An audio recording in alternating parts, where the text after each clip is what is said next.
Oh no. So, Ninty's picking it out this time, huh? Great. Absolutely wonderful, I say. But it can't be all that bad. Nintendo may be the same guys that release NES games as a reward for their online, but they can pay respect to their old franchises a lot more than the likes of Sony or Microsoft. We might get something surprising from them, like another retro rep, or a really cool third party. Or we could get 5 more Mario reps and call it a day. Anything could happen, so with the information provided to us, plus some shit from Vergebin, I'm gonna try and predict the last 5 newcomers.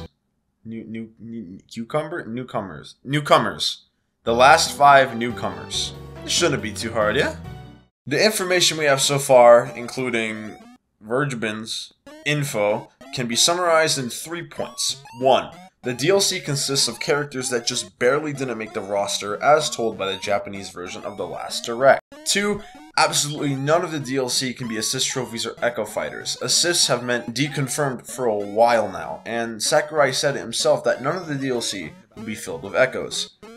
Though I think it'd be better to have an Echo come with every pack, but that's neither here nor there. 3.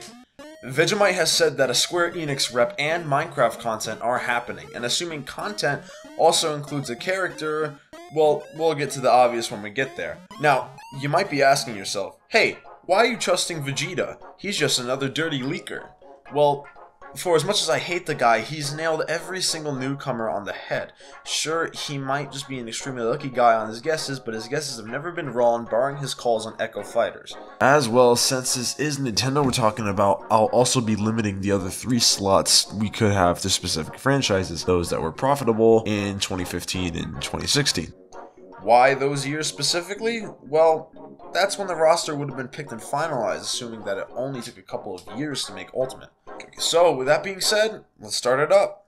First and foremost, let's just get this out of the way. Steve from Minecraft. At this point, I see no way out of this. It's happening. Minecraft has been very popular on all 3 Nintendo consoles it's on, with a fucking bunch of content from Ninty at that. Mario costumes, Mario worlds, Mario this, Mario that. It's goddamn ridiculous. Plus, for all you indie guys out there, it kind of counts as an indie rep. The game was made by Notch first and foremost, just one dude.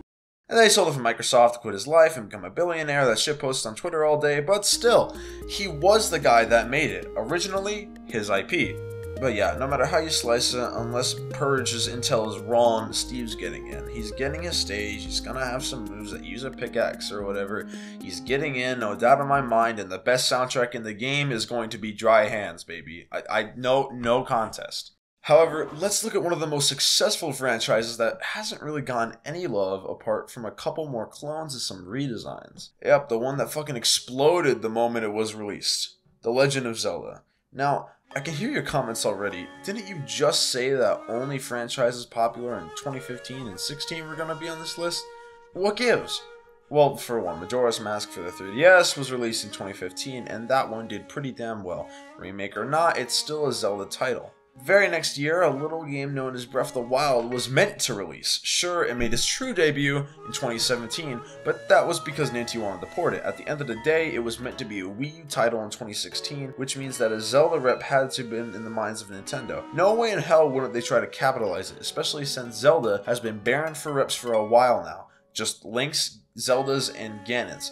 As for the actual character, I'm not entirely sure who it should be. Skull Kid is a popular choice, and with his game being remade in 2015, it's not too far off to say it wouldn't happen. But then again, Breath of the Wild was a huge hit, and a huge change of pace for the Zelda series. Plus, they changed Link just for the damn game, so it's obvious it had an influence. The problem is, we've never really had a non-core Zelda rep. Sheik doesn't count because, well, she's still Zelda, just a different kind of Zelda. It could be possible that we're getting one of the champions, but unless Nintendo intends for them to be an eventual mainstay, it's probably not going to happen. Impa, however, Impa may not be a mainstay, but she's in several Zelda games, first appearing in Ocarina of Time, just like our friend Sheik, although she was always technically part of the lore, acting as Zelda's nursemaid in the first 2 games, but whatever.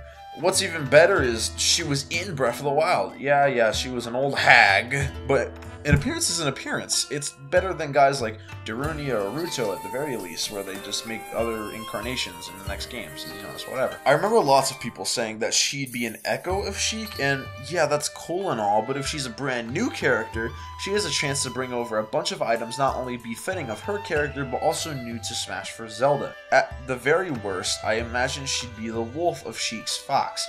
Distinct enough to be considered different, but still similar enough to be called a clone. Personally, I'd like to see either her Hyrule Warriors design, because all the Hyrule Warriors designs are just objectively the best ones, or her Skyward Sword design make it in. Though it doesn't really matter either way, since they're pretty similar. Now for the Square rep. Tons of people think if it were to happen, it'd probably be someone like Sephiroth or Roxas, Rockstar, Dwayne The Rock, or at least that's what I always see. But has anyone thought of a Dragon Quest character making it in? Probably yes, but hear me out. Dragon Quest is probably one of the most popular RPGs out there. In Japan at least. Over here in the West, that's kind of really lost on us. Not gonna speak for every Westerner, but a lot of people don't really appreciate RPGs unless there's something gimmicky like Undertale, because otherwise the turn-based combat's pretty awful. The latest Dragon Quest has sold 4 million copies worldwide as I'm writing this, but of that, 75% of those sales are from Japan. That's insane. That's really, really insane. Not to mention that a lot of the Dragon Quest games have been primarily on Nintendo consoles. There's been like 1 or 2 games that are on Sony consoles or on the PC, but the majority have been primarily Nintendo. And if a Toriyama designed character got in, we technically finally have Goku in Smash. Although, I'm not entirely sure which Dragon Quest character should get in. I'm not too familiar with the series, to be honest, so let's just say the main protagonist from the latest entry in the series is good enough. Yeah, that guy, he'd be cool. Second to last, Kirby series, point blank, and you can't tell me that Kirby hasn't been treated well by both critics and NT themselves. Bending the rules a bit again, but his 2 titles, Triple Deluxe in 2014 and Robobot in 2016, were real delights by Kirby standards. People absolutely love the pink puffball, and seeing as he hasn't gotten a new rep for the past 2 games, I feel like his time is coming. Not to mention that there is a severe bias coming from Sakurai for him. Once again, Kirby is the main character of the story mode, and once again, it's up to him to bring everybody back and to stop whatever big bad is causing so much damage. Though this is a Nintendo-based list, not a Sakurai-based one, so why would Nintendo want another rep for the guy? Well, for one, Sakurai loves the core. Just the core.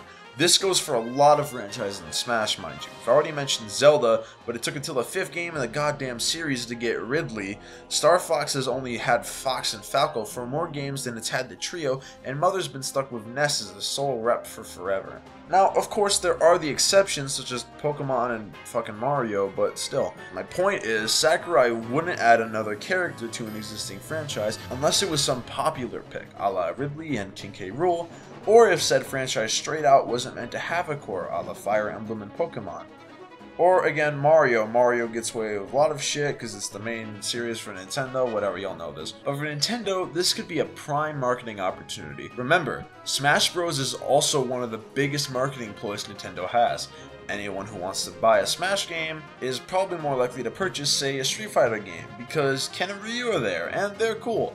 Same goes for every other franchise represented, so if they wanted to market a certain franchise more, they'd probably put in more characters from said franchise. Again, Mario is proof enough of this, even if assuming Sakurai picked every single Mario character himself. So why not add another character from an existing franchise that's been successful these past couple years? In fact, why not add a character that's been seen as the 4th party member for said franchise?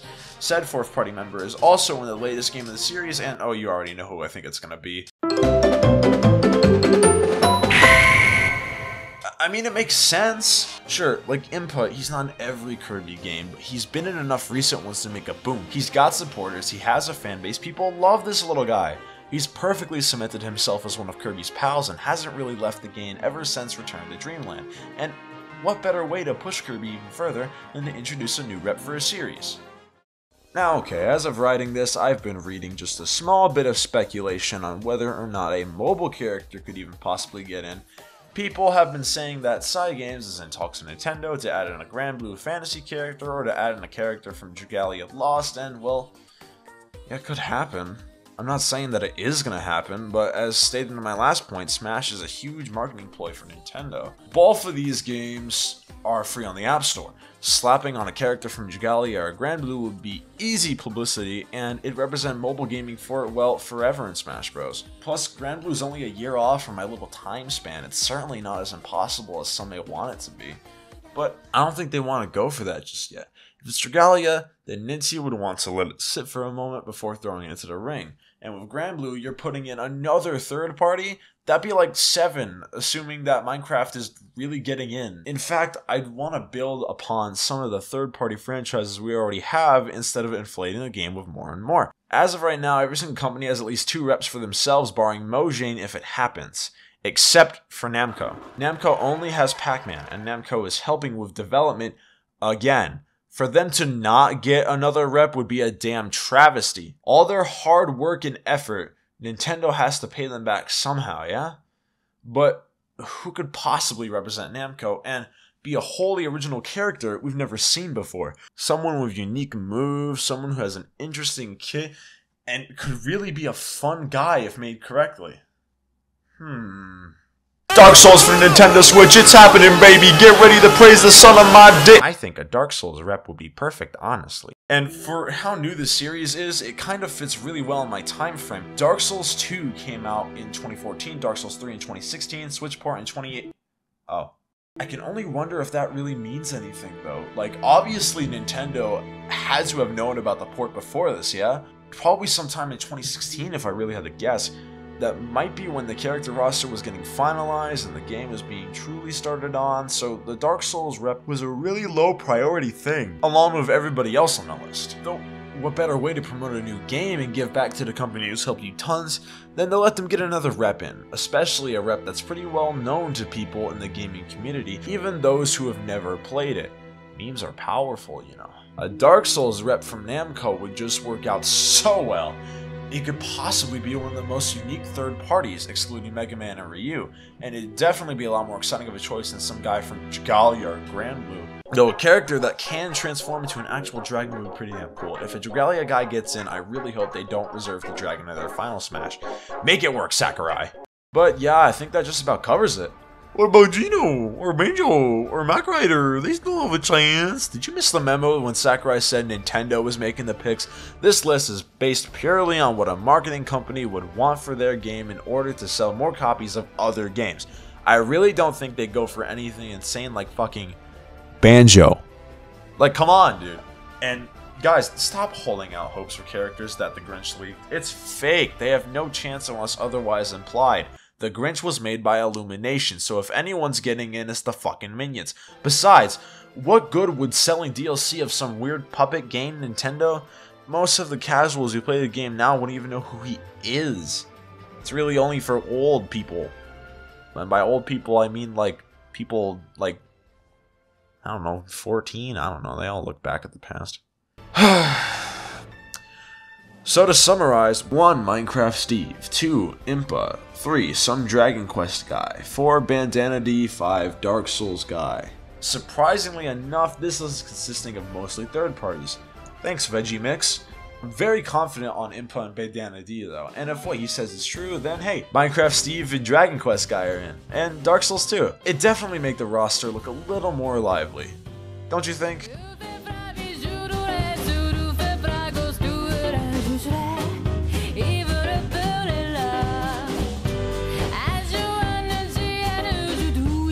We get Gene from the Emoji Movie in Smash, please.